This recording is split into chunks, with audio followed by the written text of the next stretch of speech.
Hello, AnswersNow friends. Adam Dreyfus here, Chief Science Officer of AnswersNow, back for our latest installment of our Parent Support University that we've been doing during the pandemic. The goal of AnswersNow from the outset, we've been in business for about 4 years now, is to reduce the barrier of entry for parents and caregivers to all the stuff that we know just really works for kids and adults on the spectrum. What is AnswersNow? That's a great question. You can go to getanswersnow.com to find out a little bit more about it. That's our website. But the crux of it is we are a mobile app. A mobile app that you can download off of your App Store or your Android store. Just type Answers Now in the search engine on your phone. No spaces, just Answers Now, and it's a little purple icon with a butterfly on it. And what we do is we connect parents and BCBAs, Board Certified Behavior Analysts, through our platform. For those of you who get ABA services or have been doing it for a while, you know that there's huge wait lists. It can be 12, 18 months. You might see your BCBA once a month, once every couple of months. And we just think that that's not sufficient for parents. Parents are exhausted, they're overwhelmed, they're stressed out, let alone today, on top of everything else. And so we want to put a BCBA in your pocket. You can also go to getanswersnow.com and find out more about us. You can see some of our clinicians. You can check out blog posts, see what we're all about. You can tune into some of our online stuff like you're doing now. So what we decided to do when everybody went into kind of stay-at-home orders is do a series of these videos about the interventions that we know work. And why do we know they work? Well, about, I want to say 8 years ago, the National Professional Development Center, which was sort of a series of universities around the United States, decided to kind of stop for a second and say, all right, there's tons of misinformation out there about autism. Anytime a parent kind of gets the new diagnosis, they go and they type autism in and they get all kinds of competing narratives. So we're just going to stop and we're going to look at what do we know works right now. And they called those evidence-based practices. What are the evidence-based practices that we're not arguing about, we're not testing, like we know they work. And they came up with a little bit more than 20. You can go to their website, NPDC, National Professional Development Center, and learn more about these evidence-based practices. They've got a series of free training modules called the AFFIRM modules, AFIRM, AFFIRM modules. And we've just been going through in order. We've done antecedent-based interventions, discrete trials, cognitive behavioral intervention. Today we're going to be talking about naturalistic interventions, which unlike a lot of the other things in our field, that is what it sounds like is what it is. Naturalistic interventions just mean interventions that we do kind of naturally. Most of you who have had ABA therapists either in your home or you've taken your children to the clinics know that ABA, a lot of it looks like a kid sitting at a table with one instructor doing flashcards, doing drills. That's called discrete trial training, DTT. We talked about it a couple weeks ago. There is some folks kind of push back against that a little bit. They're like, oh, that's a lot of sitting still and teaching kids how to sit still. True, there's some of that, but a better way of thinking of it, we should probably call it massed trials, which means we're gonna kind of work really hard in a small space, a small-ish space, but a small time frame. So instead of like kind of waiting for a kid to, like, say you want to teach the kid the word book. So if it was 100% kid guided, right, like you were waiting for an opportunity, they might not pick up a book. They might not get anywhere near a book. They might not do anything like that. And so you would have zero opportunities to teach them about a book if it was 100% up to them. And the typically developing child learns the word book through hundreds and hundreds and hundreds and hundreds and hundreds of trials, right? Like hundreds of times they come into contact with it and the parent says it or a teacher says it. So mass trials are important to kind of close that gap a little bit. A lot of the kids on the spectrum don't get all those opportunities. So we need to manufacture them so that they can learn how to talk and learn social skills and learn how to tie their shoes. They generally don't get it just by being around others. Otherwise, they'd be doing those things. They generally don't get it if they only get one or two chances to learn it. They need hundreds and hundreds of chances. So that's my little pitch for discrete trial. But it's also really important to remember context, right? You don't sitting at a table or in a clinic with somebody, even though that is important and you're working, lacks a little context. You know, if you're trying to learn about farm animals, sitting in a clinic learning about farm animals is a little disconnected. If you're trying to learn about washing your hands, sitting at a table to learn the sequence of washing your hands is maybe not the best way of doing it. So naturalistic intervention is just a fancy way of saying we're going to take all that stuff that we would work at a table or in your living room, you know, if you have ABA in your home, and we're going to do it in the context of where it makes sense. So if we're going to be talking about swings and things like that, we're going to go to a playground. I've said this before on here. The two sort of main avenues in which I've been successful getting kids to talk is either using their affinities, right, the things that they really, really want, whether that's Thomas the Tank Engine, Mario Brothers, dinosaurs, whatever that thing is. If we can use that to pull language out of them and get them talking, that's probably the number one way because they're already motivated. The second way is finding something they really like to do in the world and seeing if you can get them to say something around that. And the place that we really see that a lot is on swings. Kids love swings. There's very few kids that don't like swings. And so you get them to a park, you push them on the swing for a little bit, you stop, they look at you, you look like you're going to push them, and then you pause for a second and you say, push. And I can't tell you how many times that's the first time I heard a word, push or swing.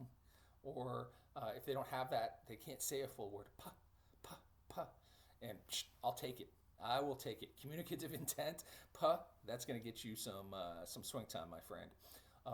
So think of that as this is really where parent training should come in.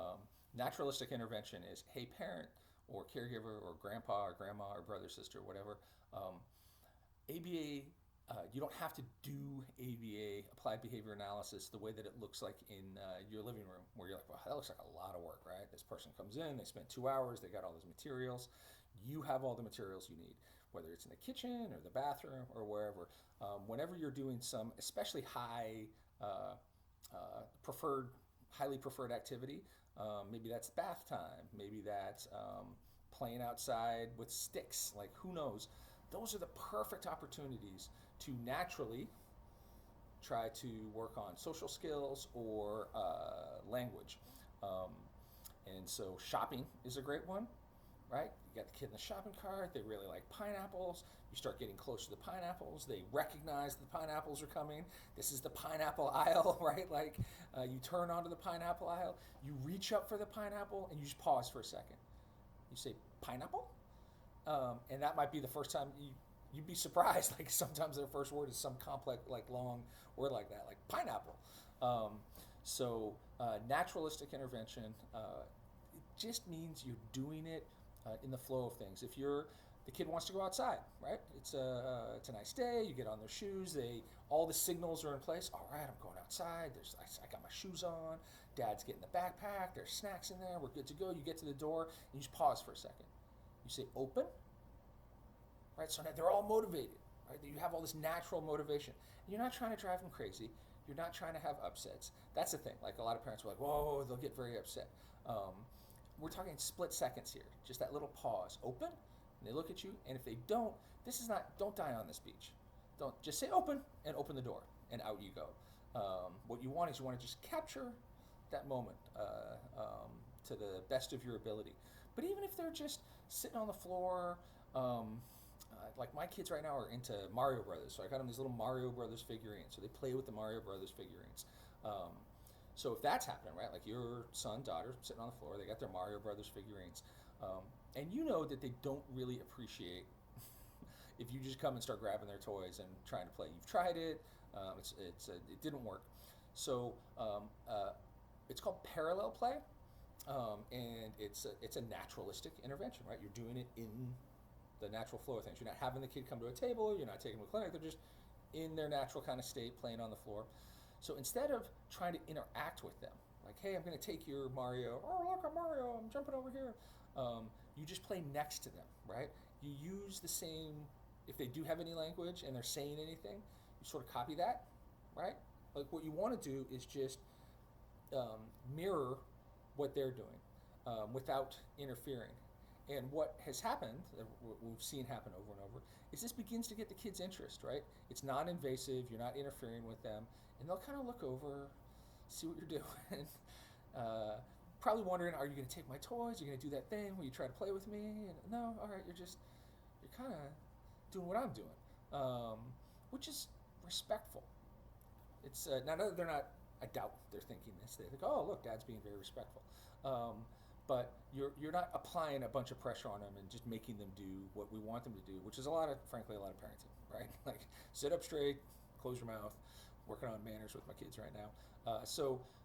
What that does is it permits the kid to initiate.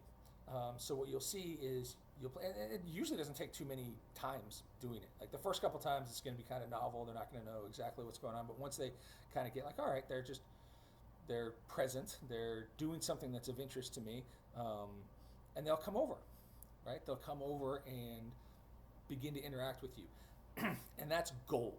That movement towards you, instead of always being the one, like the parents are always being the ones like, I gotta go, I gotta get in his face, I gotta get in his field of vision, I've gotta take away his iPad so that he'll kind of pay attention to me.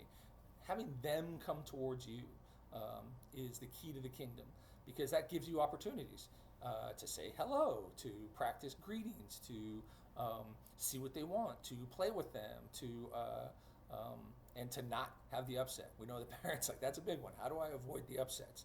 Well, if they're initiating it, that's a pretty good idea that you're probably not going to end up with an upset.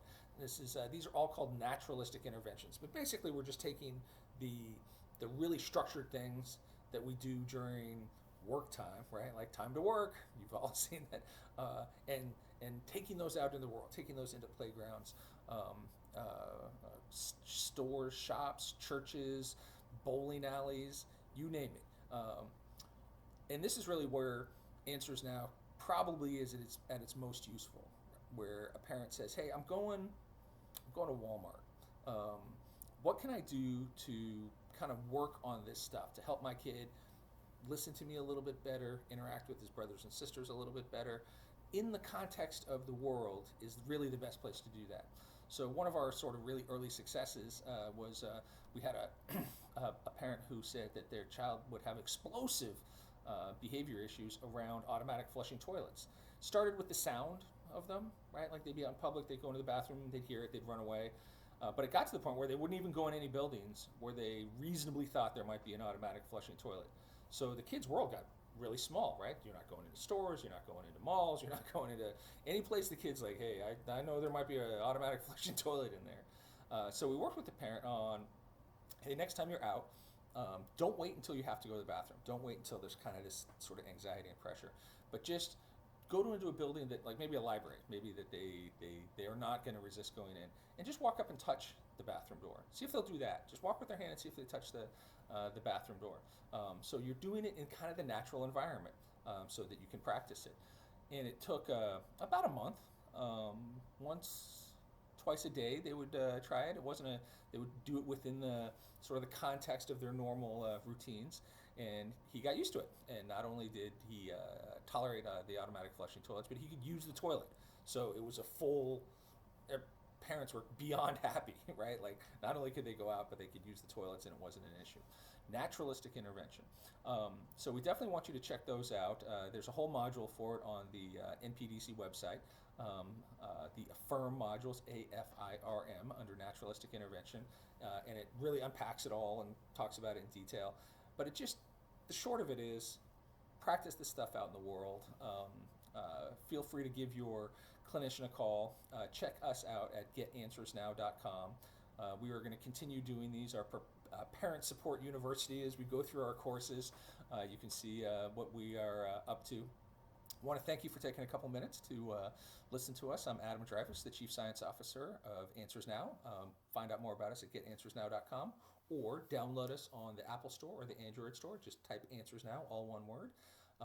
It's a free download. We have all kinds of free resources, but the key to this is we want to put a clinician in your pocket. Thank you very much, and we'll see you next week.